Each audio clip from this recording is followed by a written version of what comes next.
Pinaratangan silang kriminal. Siniraan at pinaslang na parang hayop. At ngayon, ako na lang ang natitira. Hindi sila perpekto at hindi sila masama. Ngunit, ngayon ako na lang ang natitira.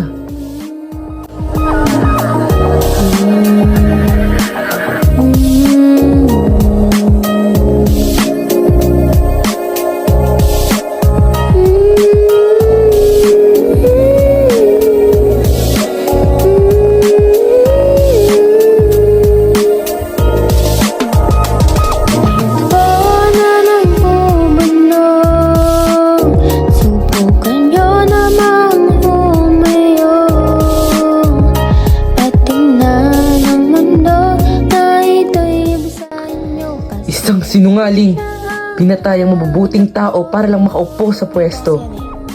Tao po, andyan ba magulang sa loob ng maliit yung bahay at nandyan sa inyong higaan? Malakas nakatok, kinuha ng biglaan nang nakapilang mga pulis na nakaharang. Maraming boses, laging bulong ng bulong. Ito yung mga taong nakasuot ang pulot pantalon. Ang laban man ng anak ay meron ng nakasalubong na naghihintay upang patayin may kinakitapon. At lahat ng bakas ay ibabaon sa kahapon, tulad na nangyari sa marami ng mga tapon. Ang saklap siguro to pakinggan sa iyong isipan. Sabi pa nila ito rin naman ay malilimutan. Ukol sa nakaupo sa isang upuan na may pagkakatao'y pinag-aagawan. Kaya naman hindi niya pinakakawalan, kung kaya't para sa akin anak ni kabayaran. Tayo po na nagbubulong, subukan nyo namang umayo at tingnan ang mundo na ito'y bisa inyo, kasi hustisya ang hanap ko. Wala ka lang ako sa taong nakaapo. Alam niyo bang dinalos ko lang ang bayan na dugo? Ang paratong na iba naman dapat ang umaako. Ngunit ba't magulang ko na sa presinto't napagkako?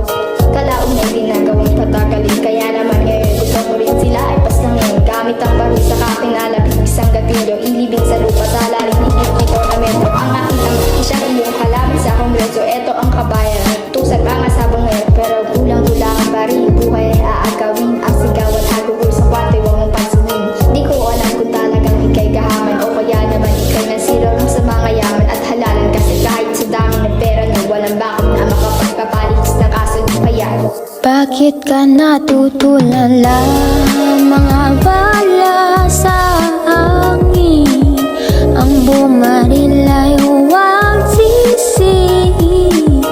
Ang mga bala sa hangin, ang bumaril ay bakit ka natulala? Lahat ng ebidensya ay tinago sa takot.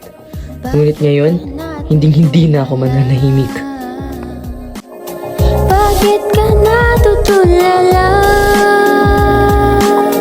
Bakit ka natutulala?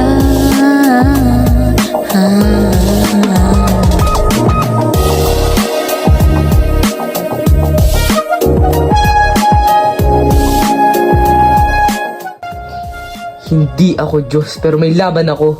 Sa ngalan ng pinatay mo, hustisya hindi matatago.